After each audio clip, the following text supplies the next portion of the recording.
போறோம்னா, அதாவது நம்ம தமிழகம் வந்து அதாவது தமிழ்நாடு வந்து எப்படி உருவானுச்சு? அதாவது 2000 ஆண்டுகளுக்கு முன்னாடி எப்படி வந்து இந்த தமிழ்நாடு இருந்துச்சு? எத்தன ஊர்கள வந்து தமிழ்நாடு இருந்துச்சு? அப்படிங்கிறத வந்து பார்ப்போம். எந்தெந்த ஏரியாவுல வந்து தமிழ்நாட வந்து உருவாக்கி வச்சிருந்தாங்க. ஸோ அதுக்கப்புறம் காலப்போக்குல வந்து அது எப்படி மறைஞ்சு போணுச்சு? அதையும் வந்து நம்ம வாங்க பார்க்கலாம். ஸோ அ நம்ம வந்து பார்க்க போறது பார்த்தீங்கன்னா, நம்ம தமிழகம் வந்து எப்படி உருவானுச்சு? அப்படிங்கிறத தான் நம்ம வந்து பார்க்க போறோம். ஸோ போலாம். இன்னைக்கு பார்க்க போறோம்னாக்க ஹலோ எவ்ரிவன். நான் உங்க ஆனந்த் பாலா. வாங்க வீடியோக்குள்ள போலாம்.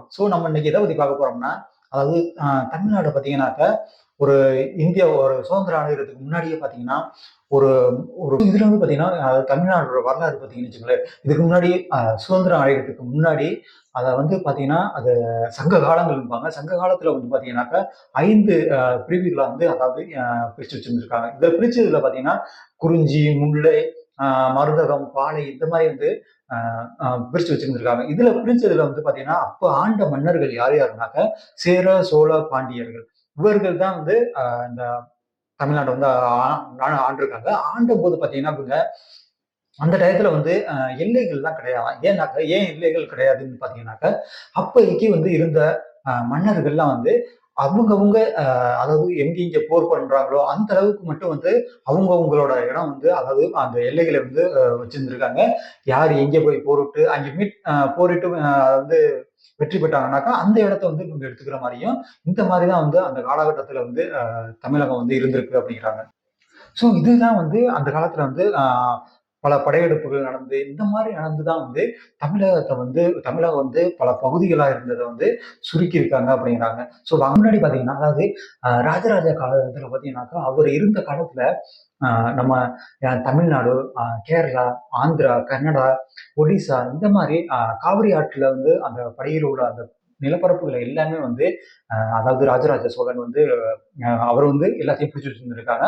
அத வந்து ஃபுல்லா ஆண்டதும் வந்து இவர் தான் ஆண்டுகிட்டு இருந்திருக்காங்க. அது மட்டும் இல்லாம அடுத்த நாடுகளையும் வந்து இவர் வந்து ஆட்சி பண்ணியிருந்திருக்காங்க. என்னென்ன பார்த்தீங்கன்னாக்க, அதாவது லட்சத்தீவு, அந்தமான், இப்ப இந்தியாவுல உள்ளது லட்சத்தீவு, அதாவது அந்தமான், மாலத்தீவு அதாவது அடுத்த நாட்டுக்கு மாலத்தீவு, மலேசியா இந்த மாரி வந்து பார்த்தீங்கன்னா, நெறைய நாடுகள வந்து ராஜராஜ சோழன் வந்து ஆண் ஆ ஆண்டிருக்காங்க. ஆண்டபோது பார்த்தீங்கன்னாக்க, இது அப்போதைக்கு அவர் வந்து இருந்த காலகட்டங்கள்ல, அதுக்கப்புறம் வந்த மூவேந்தர்கள் வந்திருக்காங்க. மூவேந்தர்களோட வீழ்ச்சிக்கு பின்னர் பார்த்தீங்கன்னாக்க, அதாவது விஜயநகர பேரரசு வர்றாங்க. விஜயநகர பேரரசு வந்து அவங்களும் வந்து இங்க வந்து ஒரு சில அ அதாவது மராத்தியர்கள், டெல்லி சுல்தான் இவங்கலாம் வந்து போரிடும்போது கொஞ்சம் கொஞ்சமா வந்து அதுக்கப்புறம் ஆங்கிலேயர்களும் வந்து இதுல வந்து போரிடுறாங்க.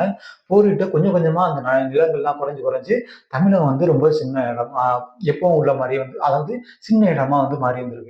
அதுதான் வந்து தமிழகத்த வந்து பல போர்கள் நடந்து தான் இதுல வந்து பாத்தீங்கன்னா, அதாவது அ ஒரு கிழக்கிந்திய கம்பெனி வர்றாங்க. கிழக்கிந்திய கம்பெனி வந்து பாத்தீங்கன்னாக்க, இவங்க வந்து என்ன பண்றாங்கன்னாக்கா, அந்த கடற்கரையில வந்து அதாவது சென்னை அப்போ வந்து மதராசப்பட்டினம்னு இருக்கு.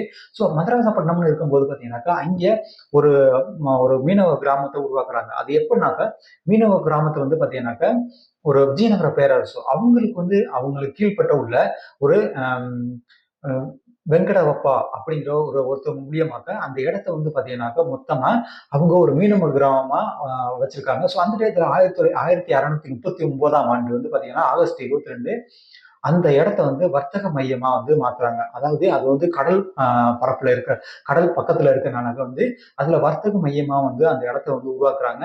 அதுக்கு பக்கத்திலேயே வந்து ஆங்கிலேயர்கள் என்ன பண்றாங்கன்னாக்க, அதாவது கிழக்கிந்திய கம்பெனி வந்து அந்த இடத்துல செயின்ட் ஜார்ஜ் கோட்டைய வந்து கட்டுறாங்க. அந்த செயின்ட் ஜார்ஜ் கோட்டைய கட்டும்போது 1644ல வந்து இத கட்டுறாங்க. கட்டுற காலத்துல வந்து பாத்தீங்கன்னாக்கா, அதிகமான வந்து தொழிலாளர்கள் தேவைப்படுறதுனால அடுத்த கண்ட்ரி அடுத்த ஊர்கள்ல இருந்து வந்து நிறைய பேர் வந்து அங்க குடியேற ஆரம்பிக்கிறாங்க. குடியேறி அப்ப வேலை செய்றாங்க.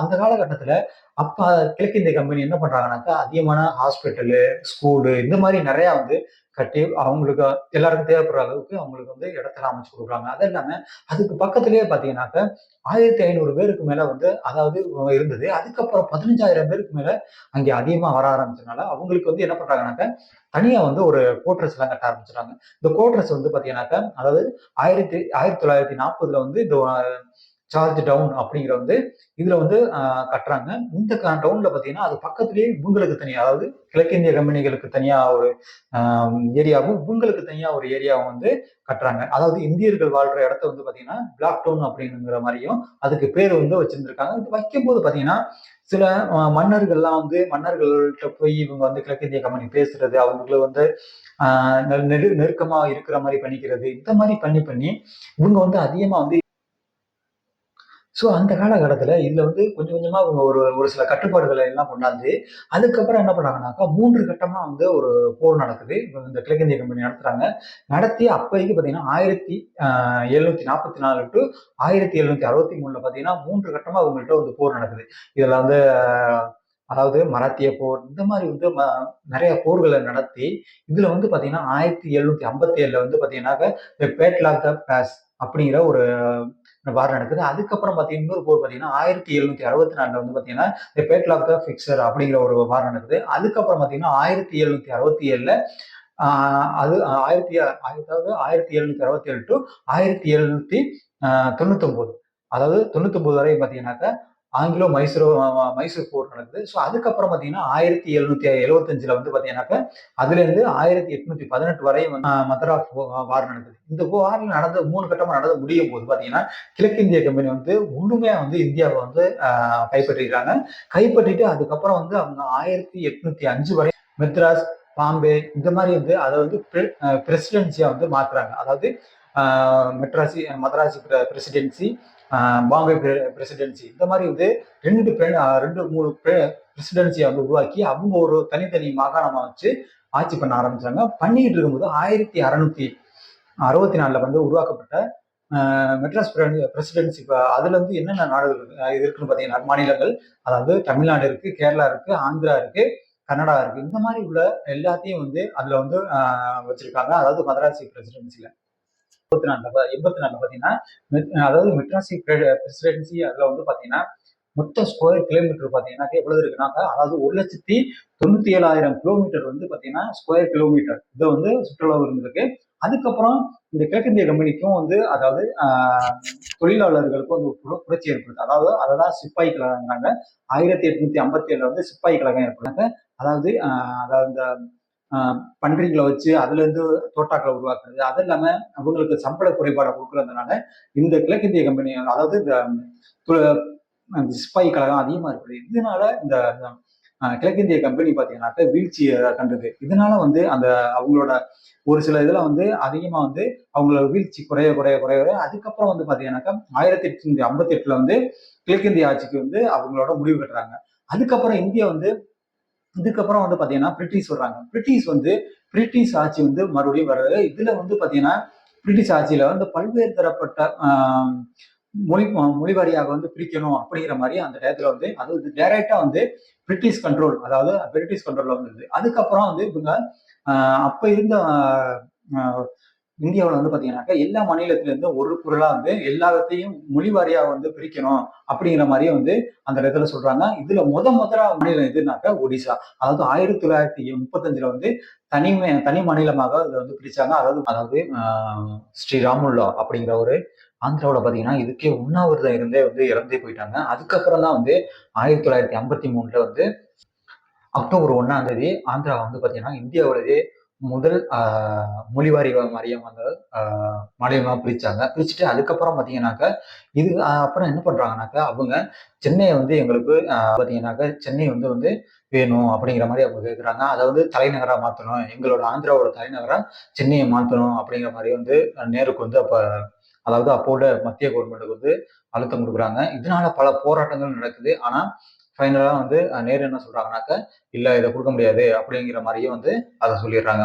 ஸோ அதுக்கப்புறம் 1956ல வந்து நவம்பர் 1 வந்து பாத்தீங்கன்னா மொழிவாரி மாநிலமா வந்து பிரிக்கப்படுறாங்க. ஏன்னா இதுக்கு முன்னாடி வந்து இதை பிரிக்கிறதுக்காண்டி தமிழ்நாடு எல்லா எல்லா மாநிலங்களிலேயுமே வந்து அதாவது மிகப்பெரிய வந்து போராட்டங்கள் பண்ணி இதுல நிறைய பேர் வந்து இறந்திருக்காங்க, அதாவது கொல்லப்பட்டாங்க அப்படிங்கிற மாதிரி வந்து சொல்லப்படுது.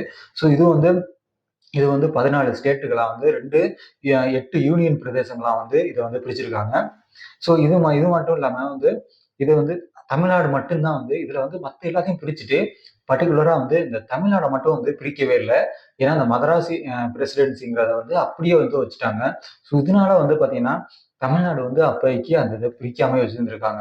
அதாவது தனி மாநிலமா கொடுக்காமயே வச்சிருந்திருக்காங்க மொழிவாரி வாரியமா. வந்து இது வந்து தமிழ்நாடு வந்து தனியா பிரிச்சு கொடுத்தாங்க. தமிழ்நாடு அதாவது மொழிவாரி வாரியம் இல்ல. அதுக்கப்புறம் பாத்தீங்கன்னா அண்ணா வந்து என்ன பண்ணாங்கன்னா 1967 ஜூலை 18 வந்து பாத்தீங்கன்னா பல்வேறு போராட்டங்களுக்கு அப்புறம் வந்து மெட்ராஸ் வந்து ஸ்டேட்டை வந்து தமிழ்நாடோட இணைச்சு அதை வந்து ஒரு தலைநகரா மாற்றினாங்க. வந்து இதுல வந்து அதிகமான வந்து எல்லைகள் அதாவது எல்லைகளை இணைக்கிறதுக்கு வந்து ரொம்ப வந்து சிரமப்பட்டாங்கன்னு சொல்லலாம். ஏன்னாக்கா இந்த எல்லைகளை வந்து அதாவது கேரளா பார்டர்ல உள்ளது, அது இல்லாம ஆந்திரா பார்டர்ல உள்ள இந்த கர்நாடகா பார்டர்ல உள்ள எல்லா எல்லைகளையுமே வந்து இணைக்கிறதுக்கு வந்து அதிகமான போராட்டங்களை பண்ணாங்க அப்படிங்கிற மாதிரி சொல்லப்படுது. இதுல மிக முக்கியமா பார்க்க போறது அதாவது கன்னியாகுமரியில வந்து தமிழ்நாட்டு அதாவது இதை வந்து கன்னியாகுமரி வந்து கேரளாவோட இணைக்கணும் இணைச்சிட்டாங்க. அதுக்கப்புறம் வந்து அங்கே உள்ள மக்கள் வந்து போராட்டம் பண்றாங்க. போராட்டம் பண்ணி அதுல பாத்தீங்கன்னாக்கா 11 தமிழர்கள் வந்து அந்த டயத்துல கொல்லப்பட்டாங்க. அதுக்கப்புறம் கன்னியாகுமரியை வந்து அதாவது தமிழ்நாட்டோட இணைச்சாங்க. ஸோ இதுவும் வந்து நிறைய மக்கள் வந்து இணைந்து போராட்டம் பண்ணனாலதான் இந்த மாதிரி ஒரு இதுல வந்து நடந்துச்சு. இது ஏன்னா இதுல மிக முக்கியமா வந்து இந்த போராட்டத்துக்கு வந்து முன்னிலைப்படுத்துறவர் யாருன்னாக்க அதாவது நேசமணி அப்படிங்கிற தலைமையில தான் வந்து இந்த போராட்டமே நடந்து இது வந்து வெற்றி பெற்றது. பாத்தீங்கன்னா நம்மளோட அதாவது நம்ம தமிழ்நாட்டு எல்லையில இருந்து அடுத்த அதாவது கேரளா, ஆந்திரா, கர்நாடகா இவங்களுக்கு நம்ம பிரிச்சு கொடுத்ததுல அதாவது ஆந்திராவுக்கு எந்தெந்த ஊரை பிரிச்சு கொடுத்தோம்னா சித்தூர், நெல்லூர், திருப்பதி இதெல்லாம் வந்து பாத்தீங்கன்னாக்க நம்ம பிரிச்சு கொடுத்தோம் அப்படிங்கிறாங்க. ஏன்னா இதுக்கு முன்னாடி சொல்லுவாங்க திருப்பதிக்காண்டி தான் வந்து சென்னை வந்து அவங்களுக்கு கொடுக்க வேண்டியது இருந்தது. திருப்பதியை கொடுத்துட்டு தான் சென்னையை வாங்கினாங்க அப்படிங்கிற மாதிரி சொல்லுவாங்க. ஆனா வந்து இதுவும் வந்து நம்ம வந்து கொடுத்தது அப்படிங்கிறாங்க. அதுக்கப்புறம் பாத்தீங்கன்னாக்கா கேரளாவுக்கு வந்து நம்ம என்னென்ன கொடுத்தோம்னா தேவிக்குளம், நெய்யாத்திரை அண்டு நெடுமாங்காடு இந்த மாதிரி ஊர்களை வந்து நம்ம வந்து அவங்களுக்கு வந்து கொடுத்துருக்கோம் அப்படிங்கிற மாதிரி சொல்றாங்க. இதுல வந்து கர்நாடகாவுக்கு எதை கொடுத்தோம்னாக்கா அதாவது கோலார் கோல்டு, அதுக்கப்புறம் கொள்ளைக்கால் இந்த மாதிரி இடங்களை வந்து கர்நாடகாவுக்கு வந்து நம்ம அந்த எல்லை ஓர மாவட்டங்களை வந்து அவங்களுக்கு கொடுத்துருக்காங்க. அப்ப பிரிச்சு விடும்போது இந்த மாதிரி பிரிச்சு விட்டுருக்காங்க அப்படிங்கிற மாதிரி சொல்லப்படுது. இதுதான் வந்து தமிழ்நாட்டோட வந்து தமிழ்நாடு உருவாகிறதுக்கான எவ்வளவு போராட்டங்கள், எவ்வளவு மக்கள் வந்து இதுல வந்து கொல்லப்பட்டார்கள் என்கிறத வந்து தெரியுது. ஏன்னா இந்த மக்கள் வந்து எவ்வளவு தலைவர்கள் எல்லாம் எவ்வளவு போராட்டம் பண்ணி இதை வந்து மொழிவாரி மாநிலமா பிரிக்கிறதுக்கு மட்டும் இல்லாம அந்த எல்லைகளை பிரிக்கிறதுக்கும் வந்து ரொம்ப கஷ்டப்பட்டு ஃபைனலா வந்து அதாவது தமிழ்நாடுங்கிறத ஒரு ஸ்டேட்டா வந்து இப்போ வந்து உருவாக்கியிருக்காங்க. நான் அதான் சொல்ல வந்தேன். நான் உங்க ஆனந்த் பாலா. வணக்கம். உங்க அடுத்த வீடியோல பார்ப்போம்.